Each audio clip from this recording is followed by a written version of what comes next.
Merci de choisir Afro Info D143, lundi 10 novembre 2025. Nous vous approchons dans cette édition où nous allons toujours nous rendre dans l'Est de la République démocratique du Congo, où le combat s'intensifie entre la coalition RDF M23 et les résistants Wazalendo appuyés par les forces armées de la République démocratique du Congo dans la province du Nord Kivu, dans plusieurs territoires, puisque les territoires de Nyiragongo, Masisi, Walikale et Rutshuru ne sont pas épargnés par ces combats. Vous devez retenir que les combats se poursuivent et les rebelles du M23 soutenus par l'armée rwandaise sont en train d'être capturés par les résistants Wazalendo et d'une part et par les forces armées de la République démocratique du Congo. Vous devez retenir, chers téléspectateurs d'Afro Info D143, qu'au moins une série de rendus en provenance de cette coalition RDF M23 dans la province du Nord Kivu se poursuit. Une vague constituée de 77 rebelles M23 est cantonnée à Walikale et attend son acheminement vers Kisangani dans la province de Lachopo. Selon l'armée congolaise, ces rendus ont fui les rats des rebelles suite à la souffrance qu'ils ont connue. Ces rebelles du M23 soutenus par l'armée rwandaise sont passés par beaucoup de méandres avant d'atteindre les positions des résistants Wazalendo qui, à leur tour, les ont remis à l'armée congolaise, explique le porte-parole de la 34e région militaire, le major Dieudonné Kasserika. Vous devez retenir, chers téléspectateurs d'Afro Info D143, certains parmi ces rendus sont venus de Masisi, Rutshuru, Walikale. Nous sommes dans la province du Nord Kivu, voire d'autres sont venus du territoire de Calais. Là, nous sommes dans la province du Sud Kivu. Vous devez retenir que parmi eux, il y a des anciens policiers, militaires FARDC intégrés des forces dans cette coalition RDF M23 et de nouvelles recrues. Il devrait être transféré cette semaine à Kisangani. L'opération s'effectue à partir de l'aérodrome de Kigoma. Là, nous sommes dans le territoire de Walikale, où d'ailleurs, il y a toujours des combats qui s'intensifient entre la coalition RDF M23 et les résistants Wazalendo. Vous devez retenir que ce sont les Wazalendo qui continuent à capturer certains rebelles du M23, puisqu'il y a beaucoup de militaires de FARDC qui étaient déportés par force dans cette coalition. Alors, ils sont en train de quitter. Aujourd'hui encore, il y a 77 rebelles. Il y a parmi eux des ex-FARDC capturés par force, et ce sont eux qui sont en train aussi de quitter, et d'autres sont en train de capturer lorsqu'il y a des combats toujours, il y a des confrontations directes entre les rebelles du M23 soutenus par l'armée rwandaise et les résistants Wazalendo.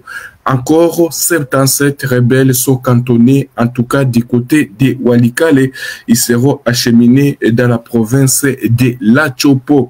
Alors, ce nombre constitue une affaire de 577 au moins rebelles pour l'instant, pour les mois, au moins les 2 mois. Il y a 577 rebelles, puisqu'il y a eu un appel du porte-parole de l'armée congolaise, appelant à tous les ex-FARDC qui étaient capturés de quitter les rats de la coalition RDF. C'est ce qui est en train de se passer dans les territoires de Masisi, Rutshuru et Nyiragongo, alors que les habitants continuent à fuir toujours ces combats qui opposent l'armée congolaise aux rebelles du M23 soutenus par l'armée congolaise et les Wazalendo contre la coalition RDF M23.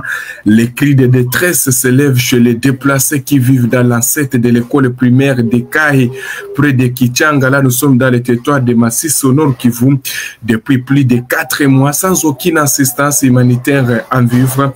D'après Madame Mahoro Patience, responsable de ces déplacés, c'est l'agence onisienne Organisation internationale des migrations a procédé à la distribution de matériel ménager, notamment des casseroles et des bâches, au profit de ces déplacés qui n'ont jamais été assistés à vivre par une autre organisation humanitaire.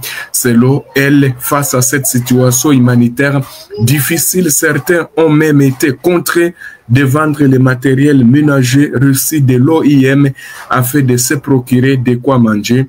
Les femmes enceintes déplacées, Vous devez retenir que les femmes enceintes déplacées ne sont pas épargnées de la situation et le manque actuellement de médicaments. En cas de nécessité, les consultations prénatales sont quasi inexistantes suite toujours au déplacement, également les combats qui se poursuivent. Les femmes aussi deviennent les premières victimes, chers téléspectateurs d'Afro-Info 243.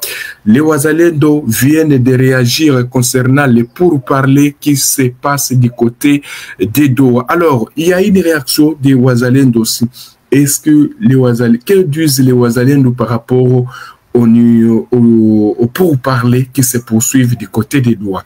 Les volontaires pour la défense de la patrie, VDP, Wazalendo RDC, montent au créneau contre les pourparlers de Doha entre les gouvernements congolais et la coalition RDF V3 dans un communiqué officiel signé à partir de Rutshuru ce 9 novembre 2025 par leur communicateur Jules Mulumba.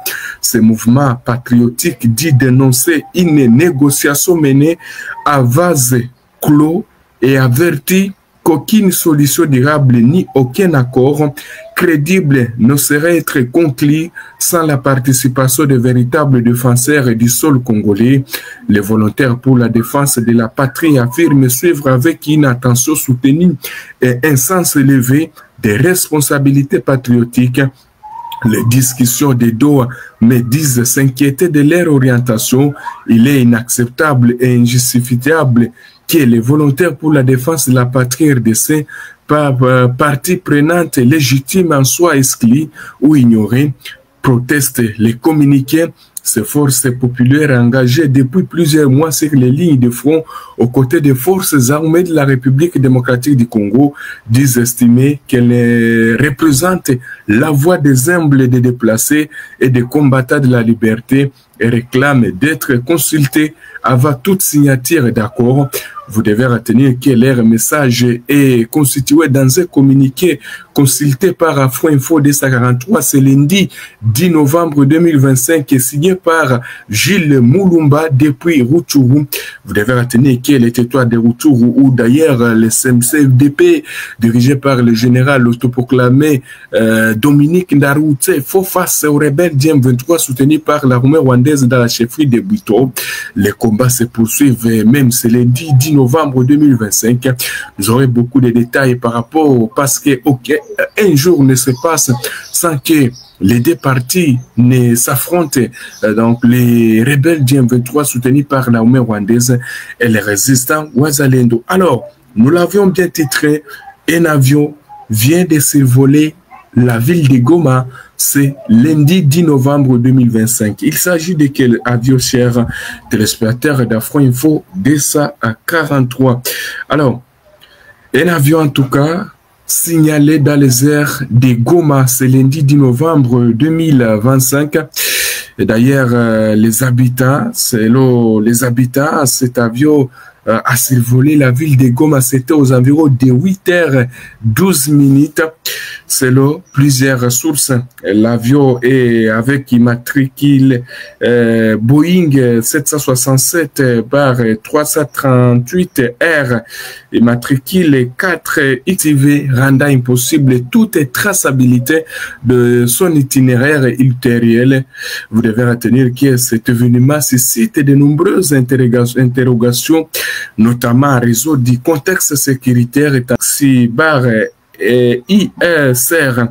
Vous devez retenir, chers téléspectateurs d'Afro-Info 243, selon plusieurs témoins, l'appareil a survolé la ville de Goma, l'espace aérien de la ville à basse altitude, avant de poursuivre sa route en direction du corridor aérien relié à Bukavu à Bujumbura.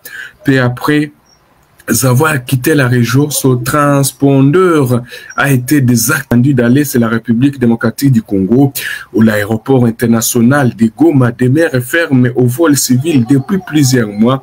Vous devez retenir, chers téléspectateurs d'Afro Info D43, depuis la fin du mois de janvier 2025, l'aéroport international de Goma est hors service à la suite de la vente qui contrôle désormais la ville et de ses environs. Les activités aériennes y sont suspendues aussi bien pour les vols commerciaux que pour les opérations humanitaires. Les infrastructures de la piste principale auraient été gravement endommagées lors des affrontements entre la coalition RDF M23 dans la zone et les résistants wazalendo appuyés par les forces armées de la République démocratique du Congo. Toutes les activités aériennes sont en tout cas suspendues. Les lancers des rebelles de l'AFC M23 soutenus par l'armée rwandaise, les vols militaires et onisiennes qui atterrissaient autrefois ont été suspendus aussi. Mais c'est lundi 10 novembre 2025, un avion a survolé l'espace aérien de la ville de Goma. Merci à tous nos téléspectateurs qui nous ont suivis dès le début jusqu'à la fin de cette édition. Nous sommes heureux de vous retrouver parmi les nôtres. Restez connectés, les informations continuent sur toutes nos plateformes, chers téléspectateurs d'Afro Info D43. Nous sommes arrivés à la fin de cette édition. Merci à vous de nous avoir suivis jusqu'ici. Si vous avez apprécié ces contenus, n'oubliez pas de vous abonner à notre chaîne, d'activer la cloche de notification pour ne rien manquer de nos prochaines vidéos. Likez et partagez cette vidéo. On se retrouve très prochainement. À bientôt.